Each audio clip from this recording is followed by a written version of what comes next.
Hey everybody. It's been a long time since I've done a video, but I've been kind of busy. I had some company. My son was here for a while, and so here I am. So for the last couple of months, I've been on a new medication called Kadcyla.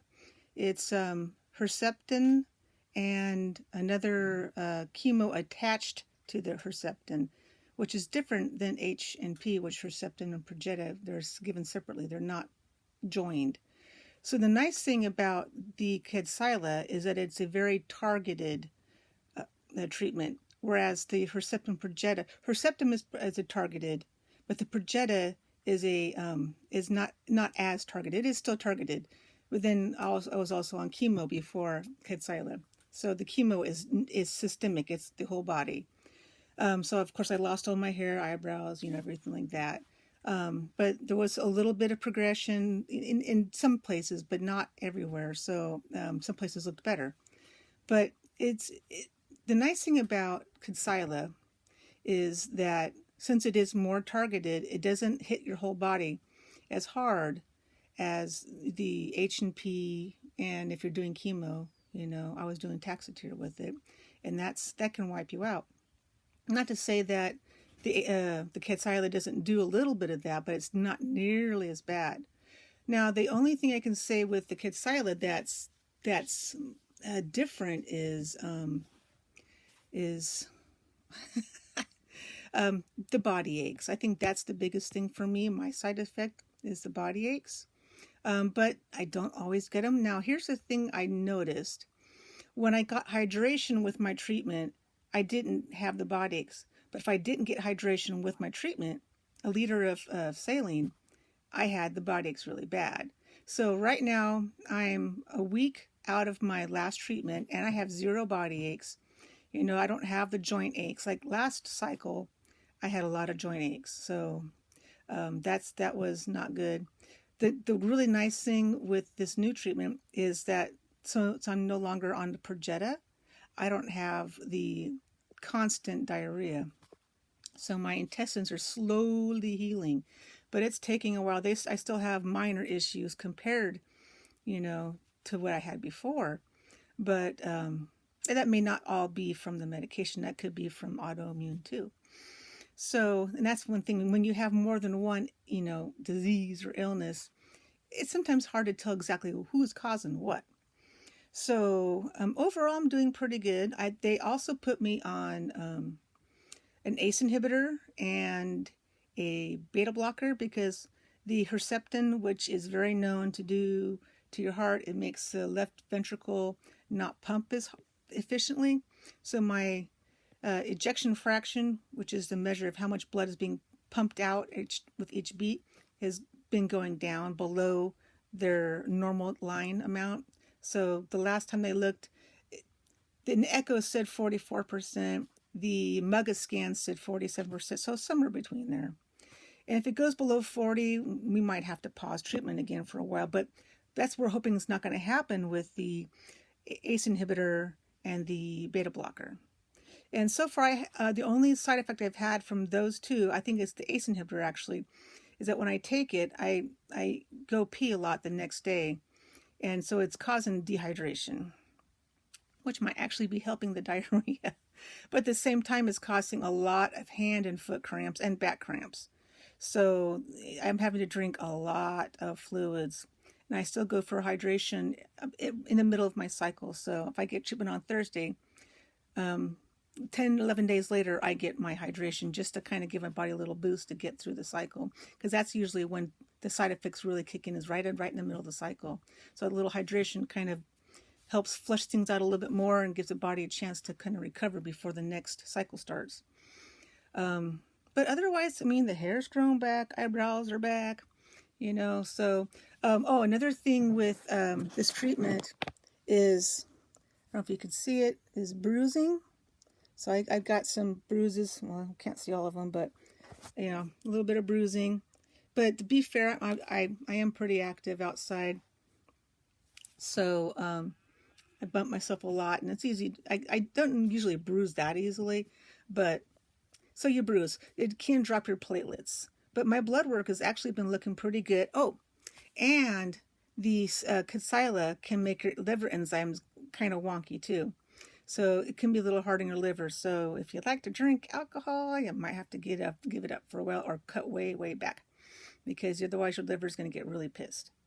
But I did some research on that, and you can take milk thistle, and that's supposed to help detox the liver, so help it keep it a little bit more functional. And, for the first 2 cycles, my liver enzymes did go up, but then after this 3rd cycle, things kind of calmed down. So that was really good. They're still a little high. They're not like 2 or 3 times above normal. I think they're less than 2 times above normal, which is, okay. It just indicates that the liver is working a little harder than it needs to. So I have to try to remember to take the milk thistle supplement, but the pills are so dang big, I end up choking on them. Because I think it's because of my autoimmune. I have little issues swallowing. And then the GERD hasn't been as bad, but it's still there.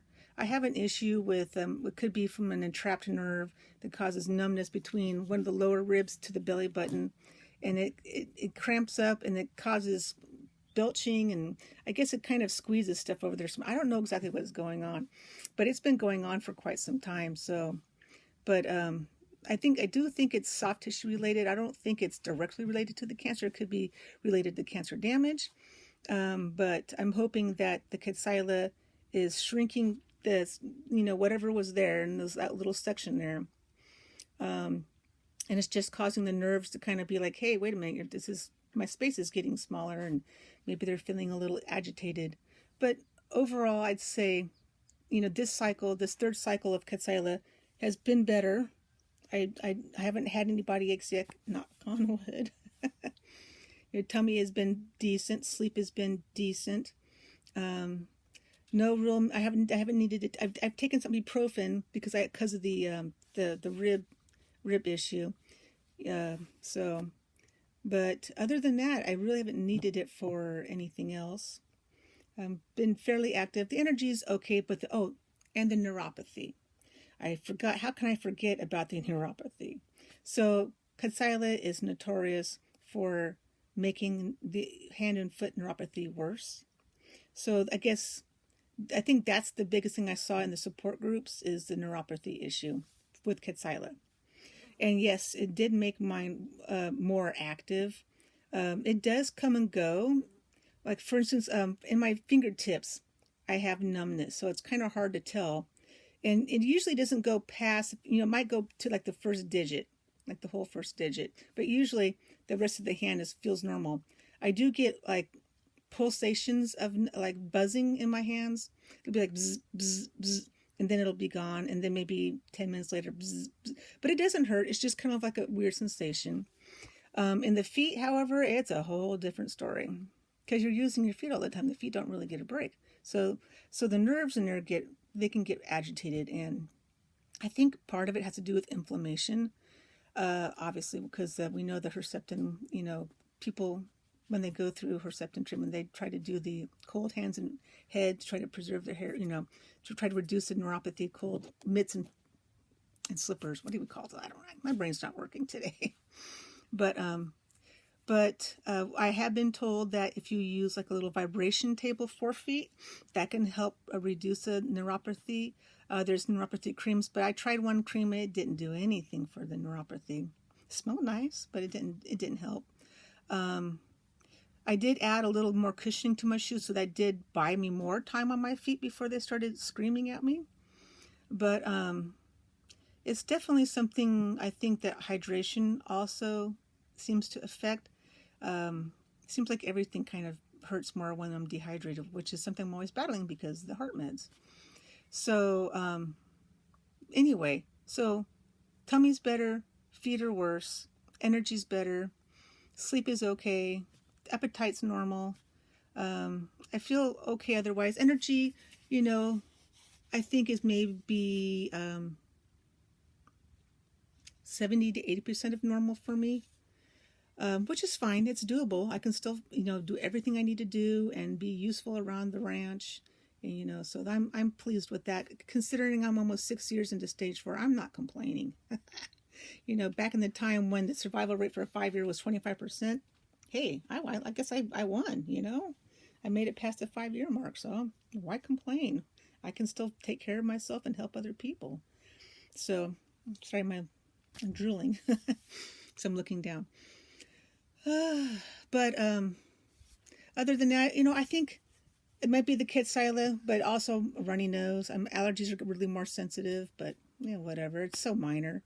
Mouth is doing, and the teeth sensitivity is still there. It won't go away. And I'm pretty sure that's also inflammation related, because I do have my ESR checked now every month, and it went really high last cycle. When I had all the body aches, it was really high.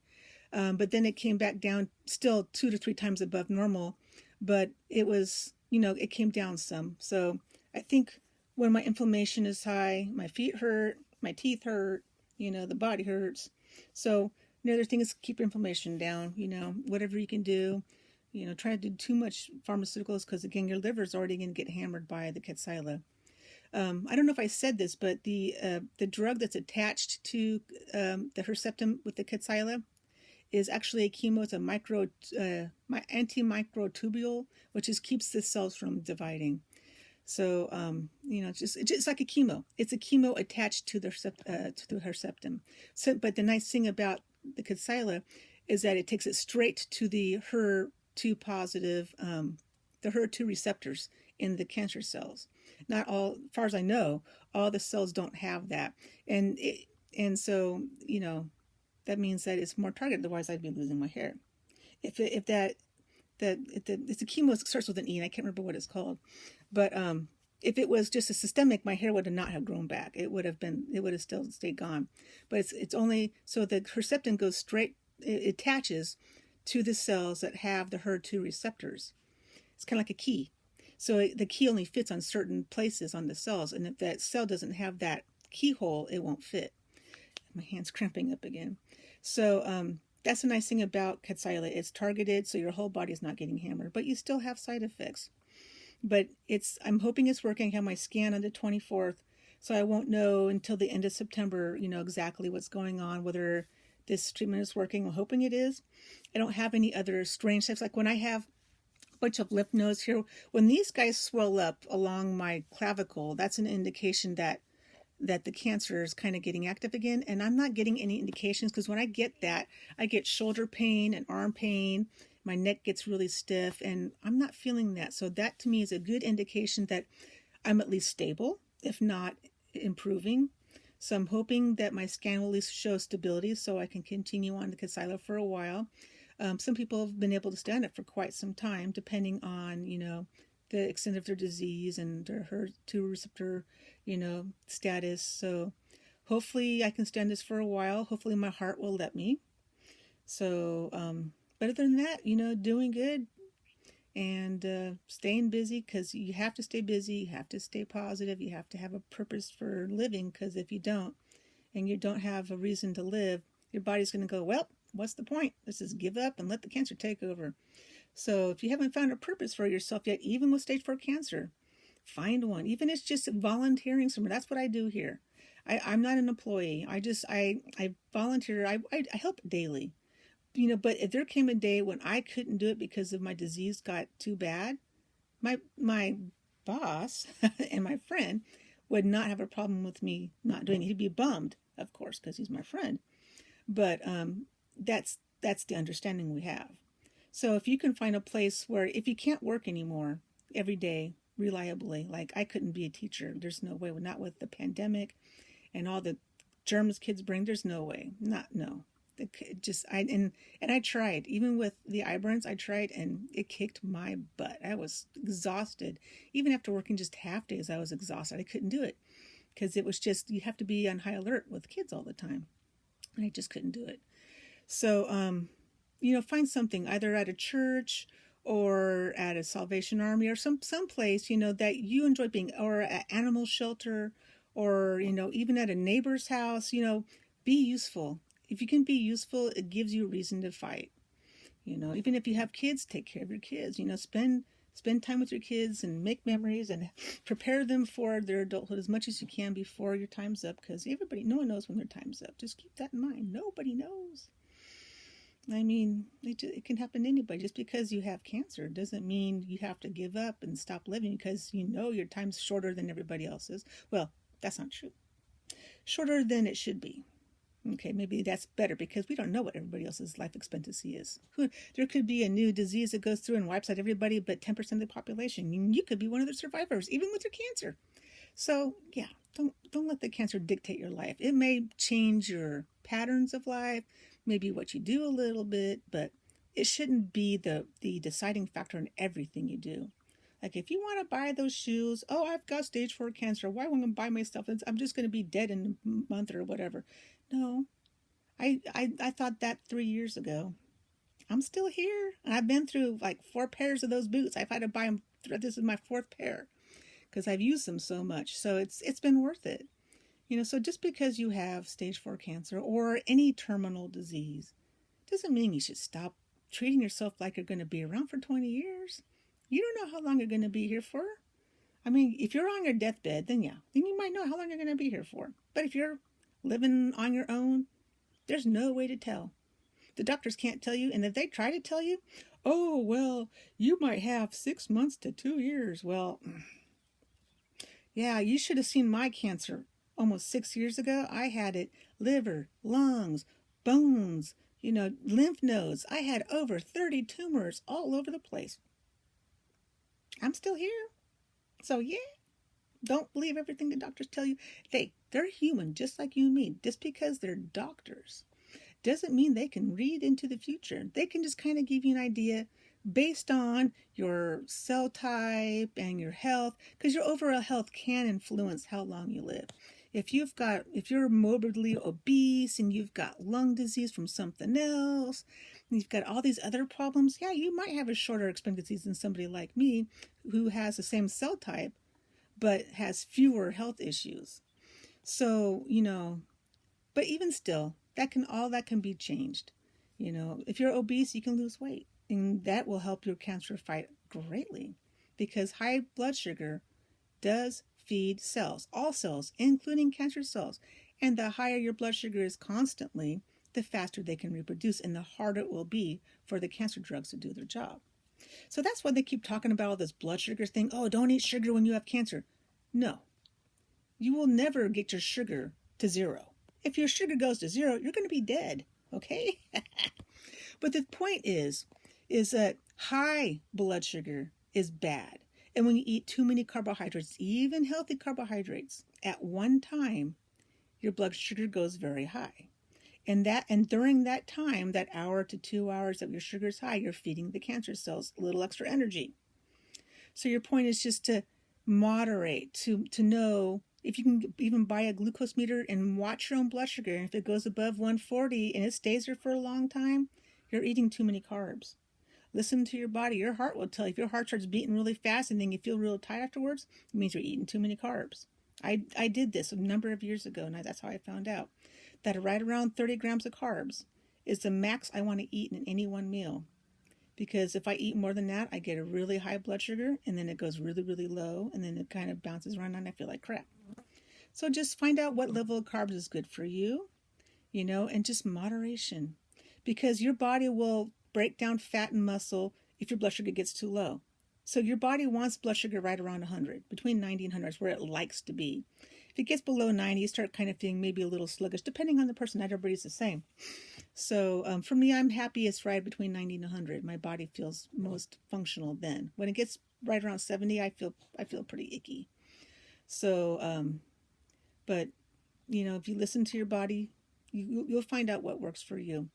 But the whole blood sugar thing it's important.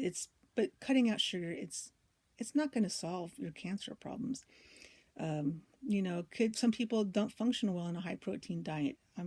I do. I can lose weight by eating nothing but hot dogs and hamburgers.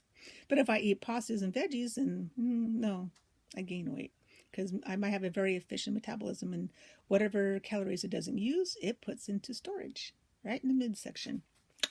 Extra tired down there, So anyway, this nice long video, but there was a lot to update you on. So Kadcyla still affects the heart, neuropathy, and platelets. So those are the things in the liver. Right? I think those are the 4 main things. Anyway, so you have to watch those things. You know, the neuropathy I did read can reverse itself when you stop the treatment, but you still want to try to take care of, especially your feet, because you can do nerve damage if you don't take care of your feet. And I'm still trying to figure that out. And the hands, you know, I use lotion. The lotion seems to help because I don't know why, but I get little cracks in the tips of my fingertips, and it hurts like heck when the skin gets dried out. But other than that, doing pretty good. So hang in there, and as soon as I know more, I will try to update you. You know, probably at the end of a couple weeks.